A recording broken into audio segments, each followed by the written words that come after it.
الحمد لله الذي هدانا لهذا وما كنا لنهتدي لولا أن هدانا الله، والصلاة والسلام على رسوله محمد وعلى آله وأصحابه ومن والاه.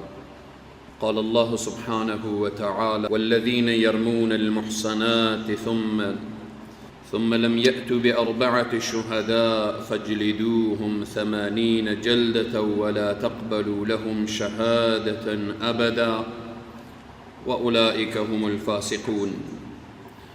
وأيضا قال الله سبحانه وتعالى: والمؤمنون والمؤمنات بعضهم أولياء بعض يأمرون بالمعروف وينهون عن المنكر ويقيمون الصلاة ويؤتون الزكاة ويطيعون الله ورسوله. صدق الله العظيم. قال النبي صلى الله عليه وسلم: من كان يؤمن بالله واليوم الآخر فليقل خيرا أو ليصمت، أو كما قال. صدق النبي الكريم صلى الله عليه وسلم. خدمت سروران عزیز و بزرگوار، بزرگان، موسفیدان، جوانان و نوجوانان عزیز، خواهر و برادر، پیر و جوان، السلام علیکم و رحمت الله و برکاته. مجددا عید گذشته را با همه عزیزان تبریک میگم. الله سبحانه و تعالی بر من و شما همانطوری که در ماه مبارک رمضان توفیق عبادت و بندگی را ارزانی فرموده بود، الله برای همیش توفیق عبادت و بندگی را تا لحظه‌ای که در دنیا هستیم به همه ما عنایت بفرماید. چند نکته هست که اشاره می کنیم و به طور خلاصه و فشرده. نکته اول تشکری هست از مسئولین حکومت اسلامی که در روزهای عید که الحمدلله به فضل الله سبحانه و تعالی در سر تا سر کشور ما و شما یک عید امن و امنیت و با آرامش و با آسایش الحمدلله سپری شد. میشه گفت که شاید 40 سال یا بیش از 40 سال بشه که افغانستان به خود چنین عیدی ندیده بود. عیدی که حتی صدای یک پتاقی هم شنیده نشود، در امن، در آرامش و در آسایش و در امن و امنیت که فضل الله و لطف الله و مرحمت الله و جز این که ما اولا باید از پروردگار عالم سپاسگزاری داشته باشیم که الله ای لطف و ای فضل شامل حال این ملت مظلوم و بیچاره کرد که روزهای عید به خوبی و به خوشی و با در امن و امنیت در سر تا سر کشور الحمدلله سپری شد. و من تشکری دارم از مسئولین امنیتی در سر تا سر کشور، خصوصا و بالاخص که در رأس حکومت اسلامی جناب حضرت امیر المؤمنین حفظه الله قرار دارند و از سایر مسئولین و منصوبین امنیتی و حتی از او مجاهد که شبانه روزی در چکپاین ها استاده بودند و استاده هستند و به خاطر تأمین امنیت حتی احساس نکردند که عید هست بر سر اونها. شبها و روزها به خاطر تأمین امنیت خواب را بر خود حرام کردند، گشت و گذار را بر روی خود بند کردند، حتی از دید و بازدید خانواده های خود محروم شدند به خاطر تأمین امنیت. از همه سروران و عزیزان و بزرگواران تشکری دارم. الله برای همه جزای خیر عنایت بفرماید. پروردگار عالم برای همیش سرزمین من و شما را در امن و در امان و در ثبات و در آرامش داشته باشد. الله سبحانه و تعالی قتل و کشتار و خونریزی و ناامنی از این سرزمین دور بسازد. نکته دوم عزیزان و بزرگواران، مسئله گناه تهمت هست. تهمت چقدر گناه داره؟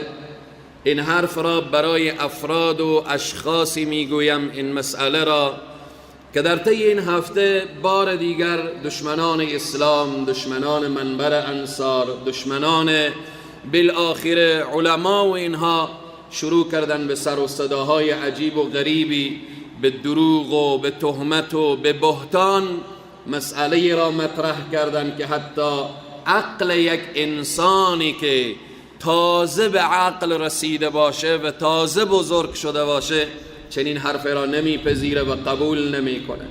متاسفانه که حتی بعضی از انسانها آمدن نسبت به این دروغ و افترا، نسبت به این بهتان برنامه گذاشتن، نسبت به این بالاخره سایت های خبری. از همه جالبتر اینه که بعضی سایت هایی که خبری هست، سایت هایی که مردم به اونها اعتماد داشت و بعد از این اونها اعتماد خود را از دست دادن، آمدن یک خبر مضحکانه و یک خبر بالاخره خنده آور و بالاخره اینها را پخش کردن.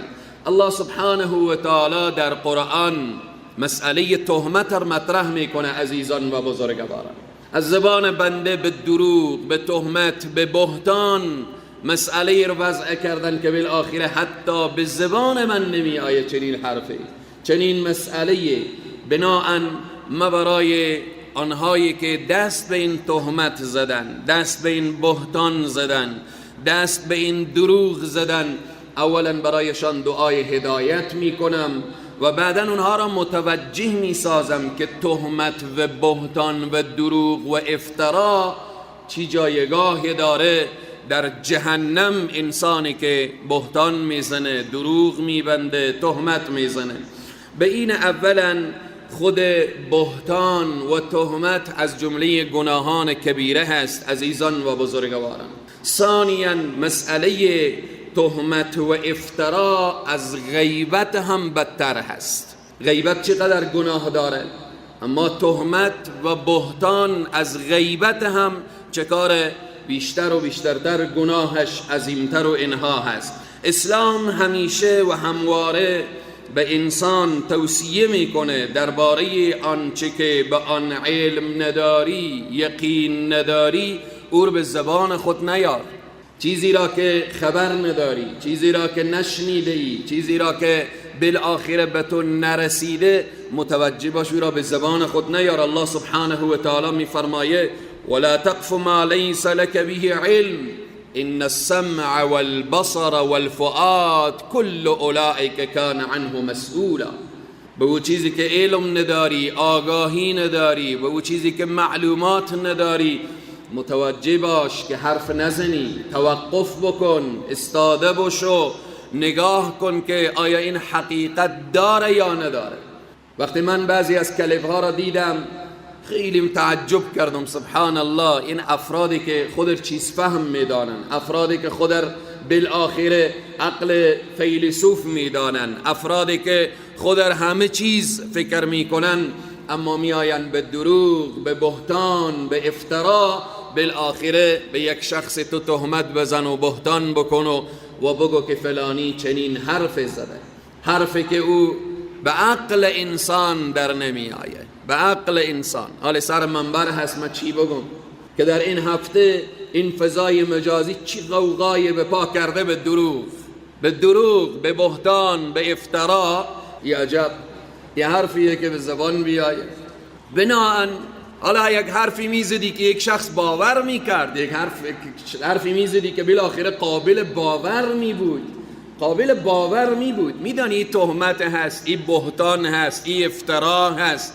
حالا جالب اینه که یک شخص نادان و جاهل این حرف را مطرح کرده، حالا افراد آمده با این کلیپ گذاشته، افراد آمده این را بالاخره تلویزیون مطرح کرده و بالاخره یا ای که سایت های خبری که آبروی خود در جایگاه خود در، بعضی سایت های خبری از لحظه که این را پخش کردن اعتماد خود از دست دادن. مردم فهمیده که دیگه اینها قابل اعتماد نیست، اینها قابل از این نیست که ما اخبار اینها را پیگیری بکنیم و بالآخره.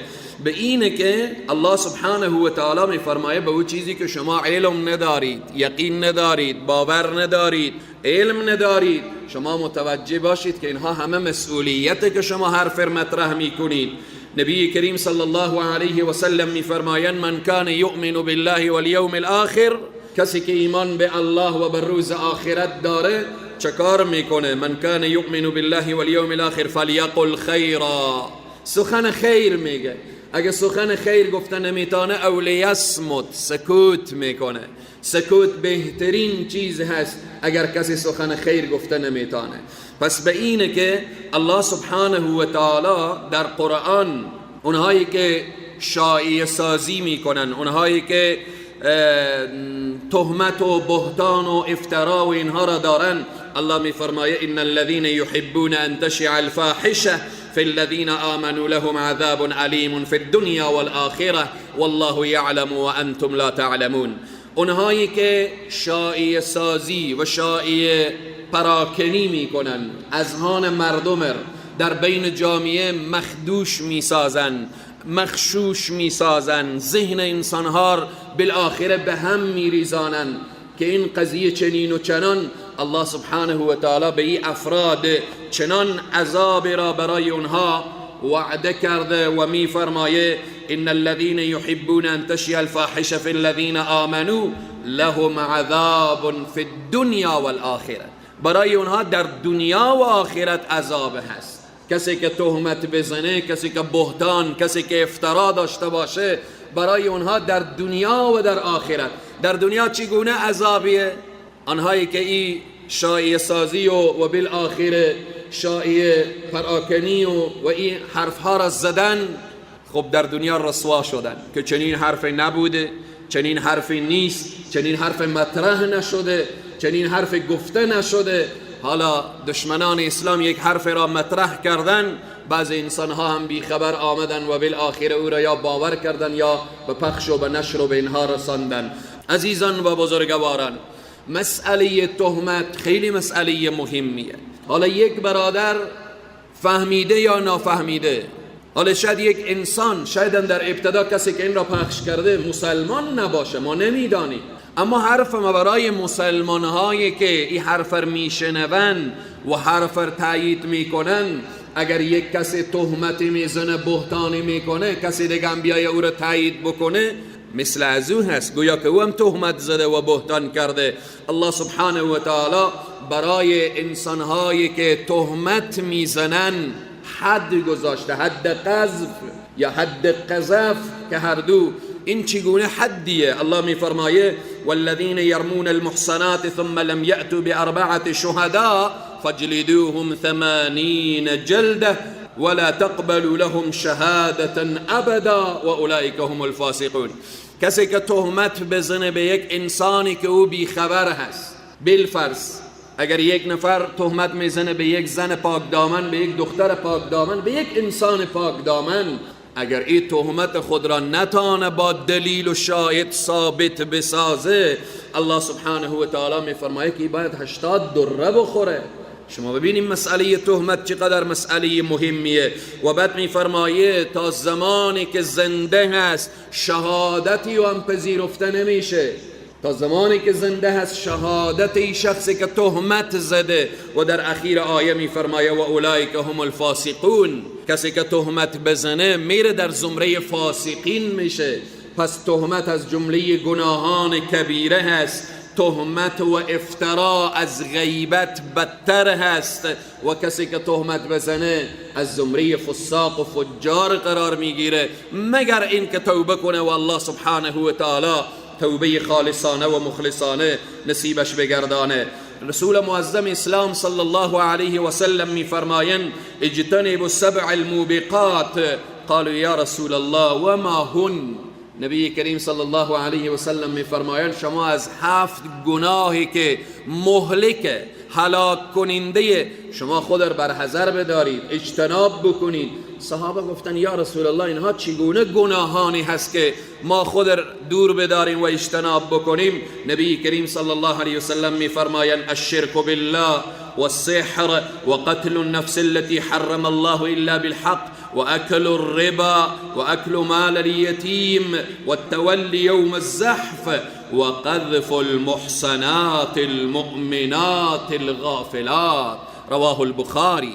نبی کریم صلی الله علیه وسلم میفرمایند از شرک اجتناب بکنید، میفرمایند از سحر اجتناب کنید، دوری کنید، از قتل نفس یعنی انسان را به ناحق نکشید، و از خوردن ربا سود خود را دور بدارید، و از خوردن مال یتیم خود را دور بدارید.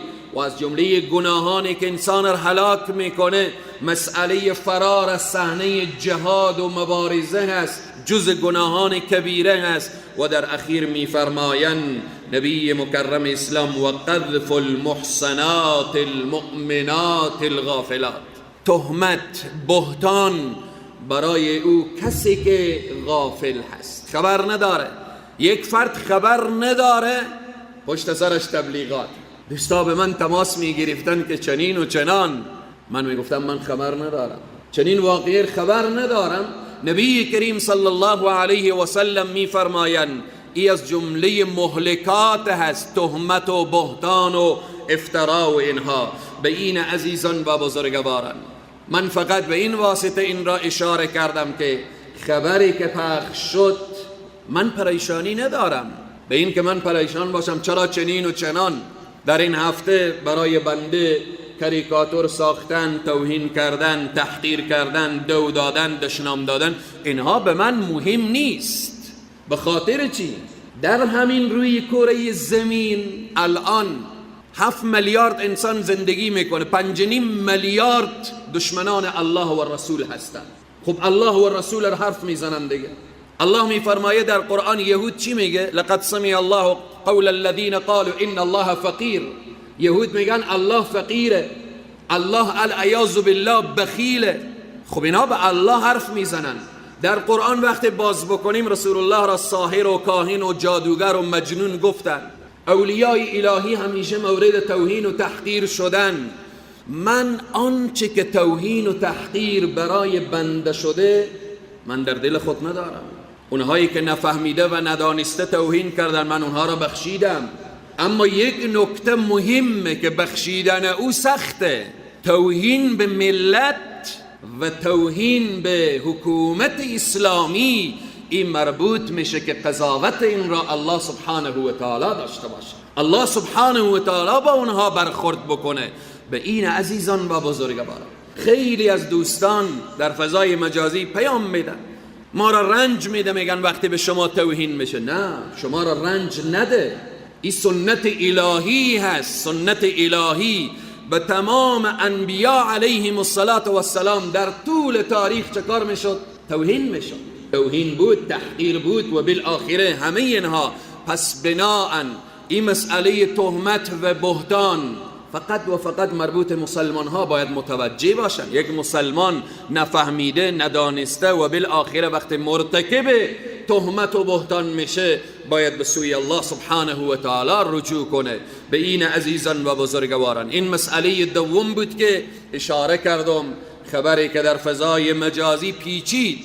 این خبر تصادفی عزیزان من نیست که ما فکر بکنیم یک نفر کنج خانه خود نشسته و بالآخره یک مطلب نوشته کرده پخش کرده. نه، پشت این دسیسه ها هست، تخریب ها هست، ترور شخصیتی هست و بالآخره به اینه که اذهان مردم و جامعه مخشوش بسازن و ذهنیت اونها را نسبت به یک عالم، نسبت به یک منبر و اینها تغییر بدن.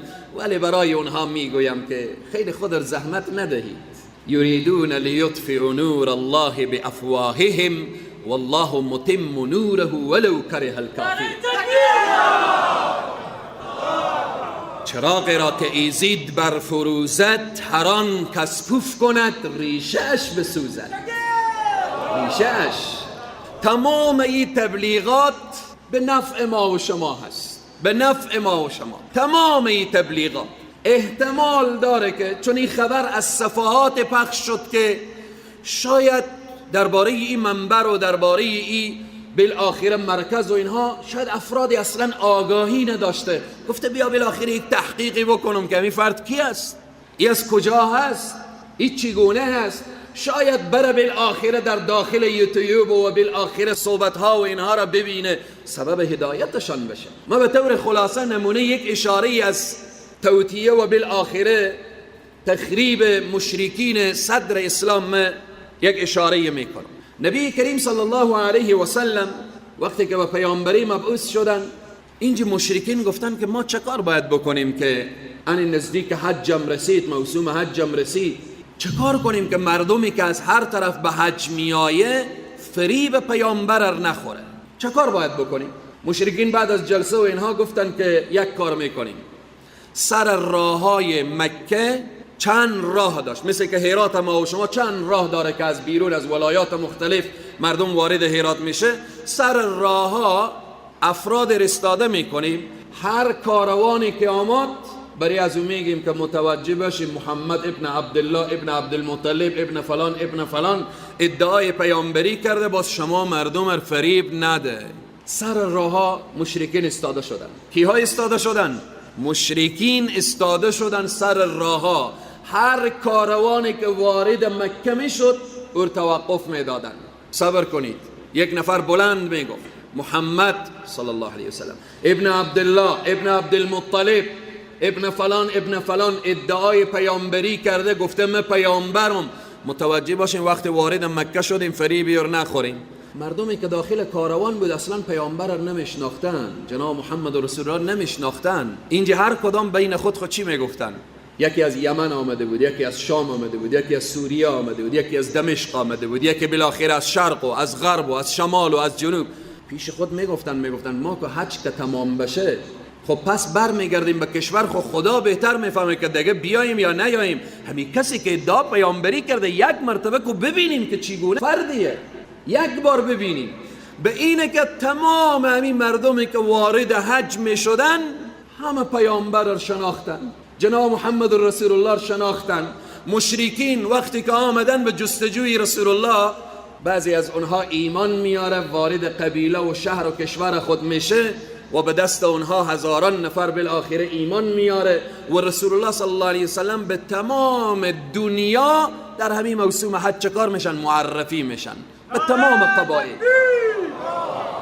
همین معرفی را الله توسط کی کرد؟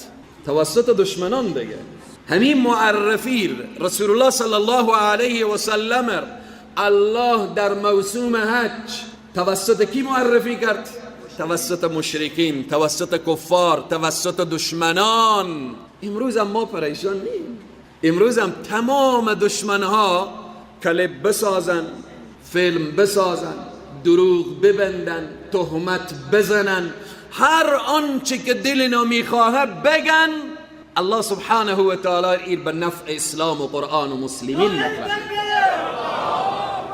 این قابل نگرانی و پریشانی نیست. هر چی دو بزنن، توهین بکنن، تحقیر بکنن، هر قدر، هر کاری که میخواهن بکنن، الله سبحانه و تعالی این به نفع دین ختم میکنه. به اینه که صحبتی که من امروز اشاره کردم، این تهمت و بهتانی که در فضای مجازی پیچید، این حالت تصادفی نیست که یک فرد در گوشه بنشینه و بالاخره چیزی بنویسه و پخش بکنه. نه، پشت سر این استخبارات های دنیا، پشت سر این دشمنان اسلام، یهود و نصارا، سیکولارها، افراد بیدین و ملحد، اینها بالاخره نشستن که والله چه کار شد دیگه. این منبر انصار خود در گذشته هم صدای و بالا بود، الان هم بالا هست. این دیگه چی وقت خاموش میشه؟ این خاموش نمیشه عزیزان، این خاموش نیست. دین اسلام به فرد و افراد بسته نیست. سیدنا عمر صدای بلند بود، از دنیا رفت، اسلام بلنده. سیدنا عثمان صدایش بلند بود، سیدنا علی رضی الله عنه و سایر صحابه رضوان الله علیهم اجمعین تا به امروز، تا به قیام قیامت. شما نمیتوانید که با تهمت و بهتان و افترا و اینها بیایید با دین و با اسلام و با قرآن.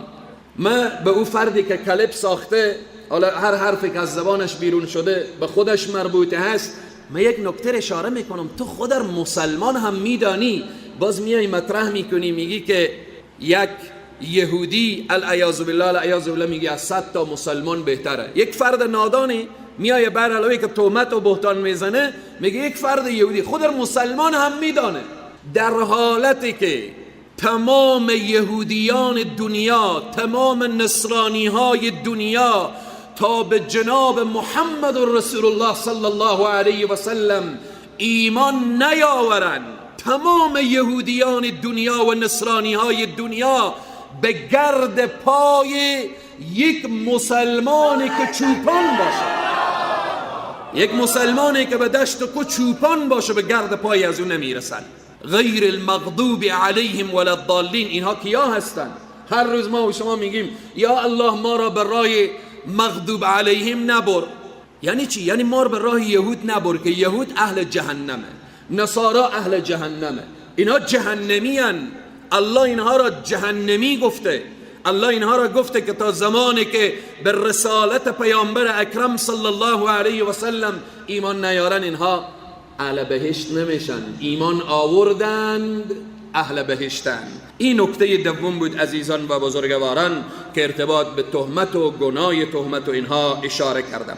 نکته سوم برای عزیزانی که سوال میکنن و قبلا هم سوال کردن که آیا مکاتب دختران باز می شود یا نمی شود، میخوام برای ملت عزیز خود، ملت شریف خود این را بگویم که بله مکاتب خواهران الان باز هست. چند صنفی که تعطیل ان شاء الله به اذن الرحمن برای تمام خواهران خود که داخل خانه ها، اونهایی که به ذوق و به شوق تعلیم و تدریس هستند، برای اونها مژده میدهم که به زودی های زود ان شاء الله مکاتبشان باز میشه.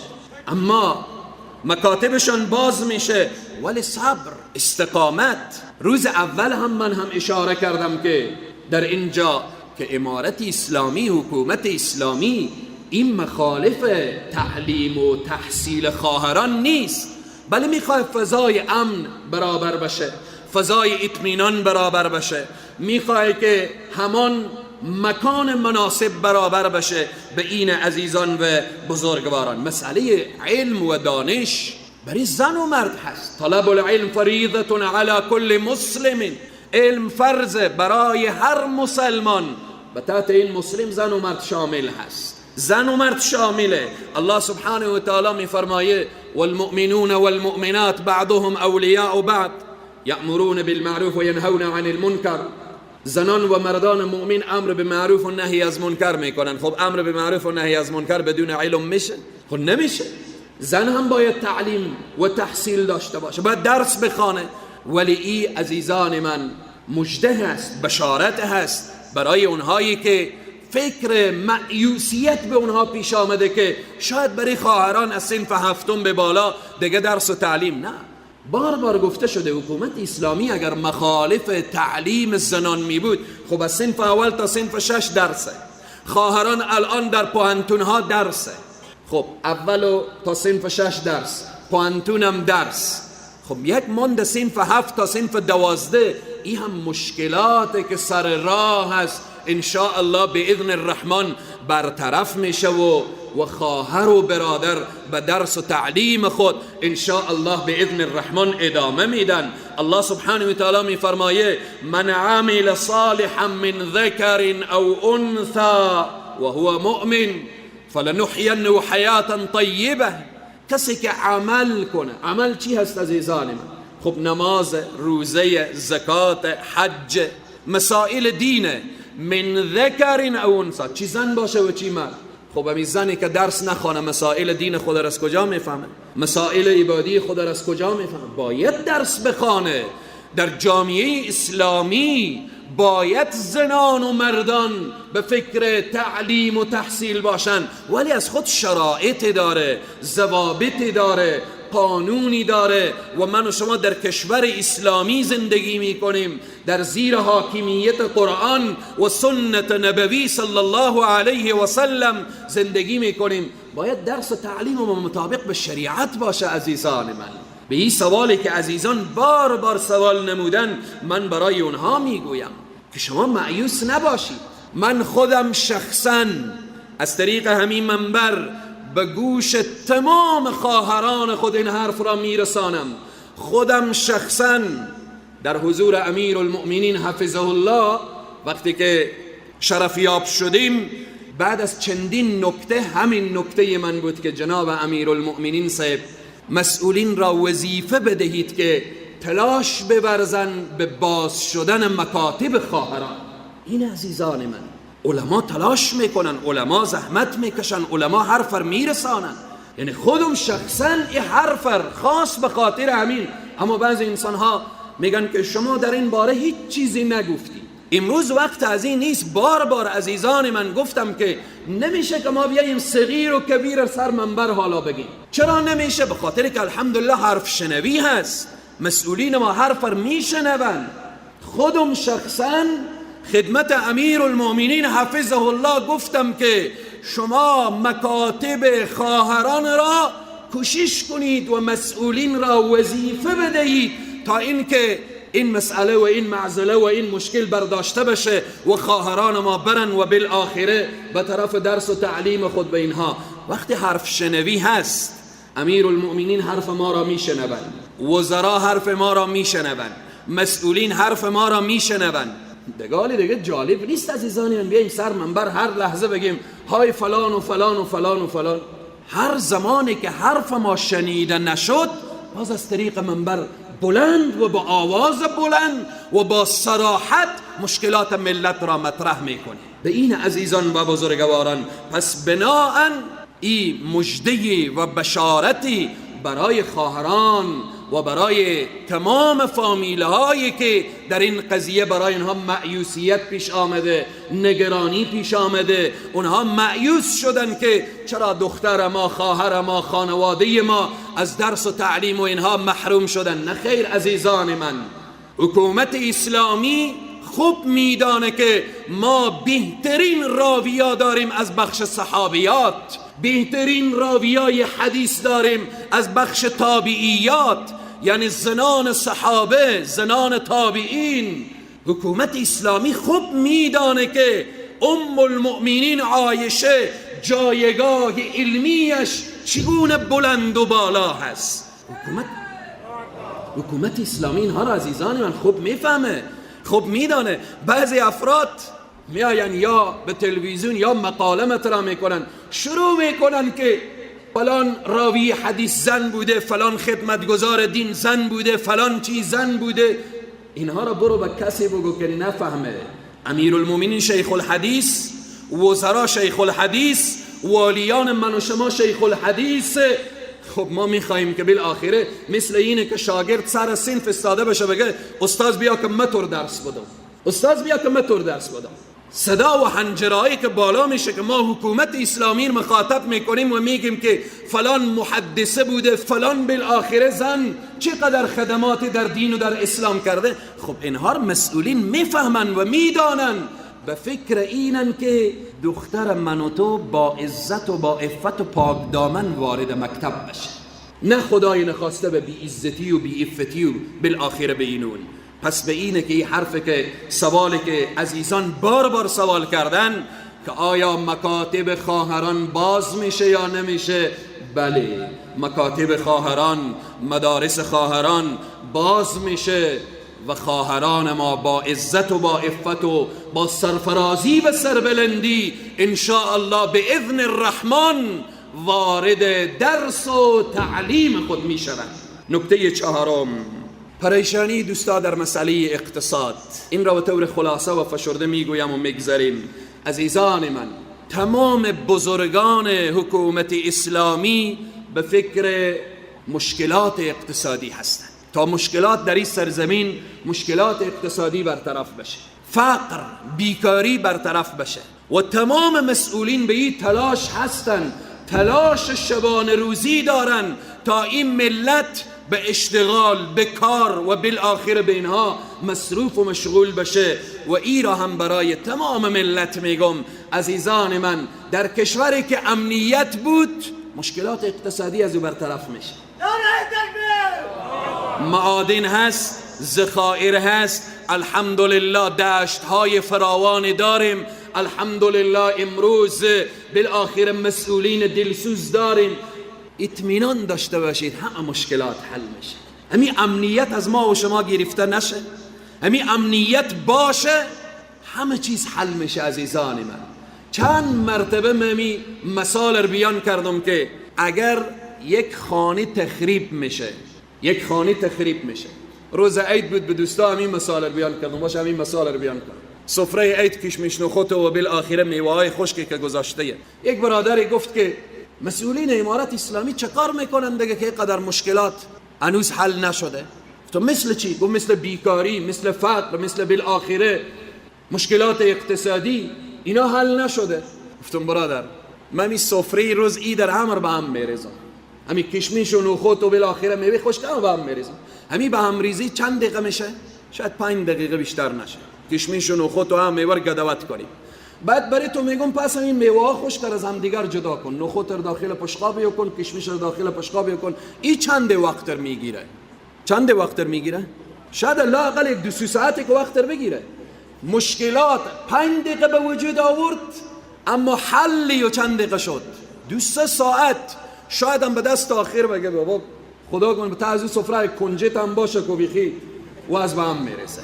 خب 20 سال به این مملکت به هم ریزی بود، 20 سال رشوت بود، 20 سال اختلاس بود، 20 سال غصب بود، 20 سال فساد بود، فساد اخلاقی بود، فساد مالی بود، فسادهای گوناگونی بود، چور بود، چپاول بود. خب 20 سال مشکلات باید به چند سالی حل بشه؟ ما این به 7-8 ماه همه گپا حل بشه؟ امارت اسلامی مثل فرشته ها از آسمان آمدن، خلاص همه با یک کن فیکون همه حل میکنن. اینا هم بشرن، اینا هم انسانن، اینا هم بالاخره تلاش ها شبانه روزی دارن. همین امارت اسلامیه که خیلی از مسئولین گذشته را الان معاش میده، خیلی از مجاهدین را تا حال معاش نداده. این اخلاق حکومت اسلامی نیست. به این عزیزان من همه مشکلات حل میشه. این نکته ای بود که در همین روزهای عید هر برادری که بیدی میاد میگفت چرا این مشکلات حل نمیشه؟ چند مشکلات حل بشه؟ شبهای عید کوچه و بازار کو جا نبود از خرید و فروش، بازارها جا نبود از خرید و فروش. خب اگر پول نیست این ازدحام بازارها چی هست؟ اگر پول نیست این هتل‌ها و اینها چی هست؟ اگر پول نیست اینقدر اکل و شرب و خوردن و نوشیدن چی هست؟ این عزیزان من الحمدلله همه چیز هست، فقط یک چیزی که نیست شکره. عزیزان من شکر داشته باشیم. لئن شکرتم لازیدنکم. پس بناهن این هم برای تمام ملت افغانستان میگم که در زیر سایه حکومت اسلامی، در زیر سایه امن و امنیت مطمئن باشید که مشکلات اقتصادی حل میشه، مطمئن باشید که فقر و بیکاری برطرف میشه. نکته پنجم که نکته اخیر هست، چون در ماه شوال قرار داریم، شاید بعضی از عزیزان علاقمند روزه شوال باشن. حدیث نبی کریم صلی الله علیه و سلم که سیدنا ابو ایوب انصاری که راوی حدیث ان رسول الله صلی الله علیه و سلم قال صام رمضان ثم اتبعه 6 من شوال كان كصيام الدهر. رواه مسلم. نبی کریم صلی الله علیه و سلم می فرمایند کسی که روزه ماه مبارک رمضان را بگیره یا گرفته باشه، کسی که روزه رمضان را گرفته باشه بعد از عید در ماه شوال، در همین ماهی که ما قرار داریم 6 روز کسی روزه بگیره که 6 روز شوال هست، نبی کریم صلی الله علیه و سلم می فرمایند کان کصیام الدهر، مثل که کل سال روزه داشته. میخوایم تمام سال روزه داشته باشیم، 6 روز در همین ماه کسی روزه بگیره. حالا این 6 روزه میخواد بر روزهای دوشنبه و پنجشنبه بگیره، میخواد پی در پی بگیره، میخواد یک روز در میان بگیره، مهم اینه که همین 6 روز در همین ماه شوال گرفته بشه. الله سبحانه و تعالی بر ما توفیق بده تا اینکه همون قسمی که در ماه مبارک رمضان مصروف و مشغول عبادت پروردگار عالم بودیم، بعد از ماه مبارک رمضان هم الله را فراموش نکنیم، به یاد الله و به ذکر الله، به ذکر و دعا و تسبیح و تهلیل پروردگار عالم باشیم. پروردگارا تو از همه ما بپذیر و قبول بفرما. پروردگار این جمعیت مورد رحمت و مغفرت خود قرار بده. مشکلات این جمع پروردگارا تو حل بگردان. یا حی یا قیوم یا ذا الجلال والاکرام برحمتك یا ارحم الراحمین.